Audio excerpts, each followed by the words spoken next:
ಒಂದು ಸುಂದರ ಹಳ್ಳಿಯಲ್ಲಿ 4 ಅಕ್ಕತಂಗಿಯರು ವಾಸಿಸುತ್ತಿದ್ದರು. ಅವರ ಹೆಸರು ಸೌಮ್ಯ, ಶಿಲ್ಪಾ, ದೀಪ್ತಿ ಮತ್ತು ಚಂದನ. ನಾಲ್ವರೂ ತುಂಬಾ ಒಳ್ಳೆಯ ಮನಸ್ಸಿನವರು. ಆದರೆ ಅವರ ಸ್ವಭಾವ ಮಾತ್ರ ಬೇರೆ ಬೇರೆ.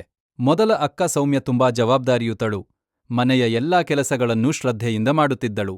ಎರಡನೇ ಅಕ್ಕ ಶಿಲ್ಪಾ ಓದುಪ್ರಿಯಳು. ಅವಳಿಗೆ ಪುಸ್ತಕ ಓದುವುದು ಮತ್ತು ಹೊಸ ವಿಷಯ ಕಲಿಯುವುದು ಬಹಳ ಇಷ್ಟ. ಮೂರನೇ ಅಕ್ಕ ದೀಪ್ತಿ ಚುರುಕು ಮತ್ತು ಧೈರ್ಯಶಾಲಿ.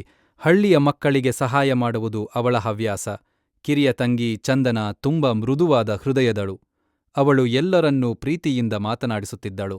ಒಂದು ದಿನ ಅವರ ತಂದೆತಾಯಿ ಊರ ಹೊರಗೆ ಕೆಲಸಕ್ಕಾಗಿ ಹೋಗಬೇಕಾಯಿತು. ಮಕ್ಕಳೇ, ನೀವು ಒಗ್ಗಟ್ಟಾಗಿ ಇರಿ ಎಂದು ಹೇಳಿ ಹೋಗಿದರು. ಮೊದಲಿಗೆ ಎಲ್ಲವೂ ಚೆನ್ನಾಗಿಯೇ ಸಾಗಿತು. ಆದರೆ ಕೆಲ ದಿನಗಳ ನಂತರ ಸಣ್ಣ ವಿಷಯಕ್ಕೆ ಅಕ್ಕ ತಂಗಿಯರಲ್ಲಿ ಜಗಳ ಶುರುವಾಯಿತು. ನಾನು ಮಾತ್ರ ಎಲ್ಲ ಕೆಲಸ ಮಾಡುತ್ತಿದ್ದೇನೆ ಎಂದು ಸೌಮ್ಯ ಬೇಸರಪಟ್ಟಳು. ನನಗೆ ಓದಲು ಸಮಯ ಬೇಕು ಎಂದು ಶಿಲ್ಪಾ ಉತ್ತರಿಸಿದಳು. ನಾನು ಹೊರಗೆ ಸಹಾಯ ಮಾಡುತ್ತಿದ್ದೇನೆ ಎಂದು ದೀಪ್ತಿ ಹೇಳಿದಳು.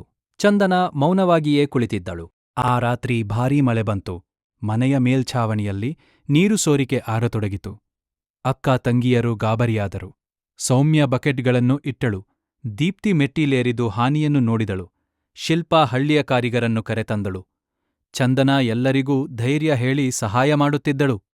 ಎಲ್ಲರೂ ಸೇರಿ ಕೆಲಸ ಮಾಡಿದಾಗ ಮಾತ್ರ ಸಮಸ್ಯೆ ಬೇಗ ಪರಿಹಾರವಾಯಿತು. ಮಳೆ ನಿಂತ ನಂತರ ನಾಲ್ವರೂ ಒಬ್ಬರನ್ನೊಬ್ಬರು ನೋಡಿಕೊಂಡು ನಗಿದರು. ನಾವು ಜಗಳ ಮಾಡಿದ್ದು ತಪ್ಪು ಎಂದು ಶಿಲ್ಪಾ ಹೇಳಿದಳು. ಹೌದು, ಒಗ್ಗಟ್ಟಿದ್ದರೆ ಯಾವ ಸಮಸ್ಯೆಯನ್ನೂ ಗೆಲ್ಲಬಹುದು ಎಂದು ದೀಪ್ತಿ ಸೇರಿಸಿದಳು. ಸೌಮ್ಯ ಚಂದನಾಳನ್ನು ಅಪ್ಪಿಕೊಂಡು, ನಾವು ಎಲ್ಲರೂ ಒಂದೇ ಕುಟುಂಬ, ಒಬ್ಬರ ಸಹಾಯ ಇನ್ನೊಬ್ಬರಿಗೆ ಬೇಕು ಎಂದಳು. ಚಂದನಾ ಸಂತೋಷದಿಂದ ನಗುತ್ತಾ, ನಮ್ಮ ಪ್ರೀತಿ ನಮ್ಮ ಶಕ್ತಿ ಎಂದಳು. ಕೆಲ ದಿನಗಳ ನಂತರ ತಂದೆ ತಾಯಿ ಮನೆಗೆ ಮರಳಿದರು. ಮನೆ ಸುಸ್ಥಿತಿಯಲ್ಲಿ ಮತ್ತು ಮಕ್ಕಳು ಒಗ್ಗಟ್ಟಿನಿಂದ ಇರುವುದನ್ನು ನೋಡಿ ತುಂಬಾ ಸಂತೋಷಪಟ್ಟರು.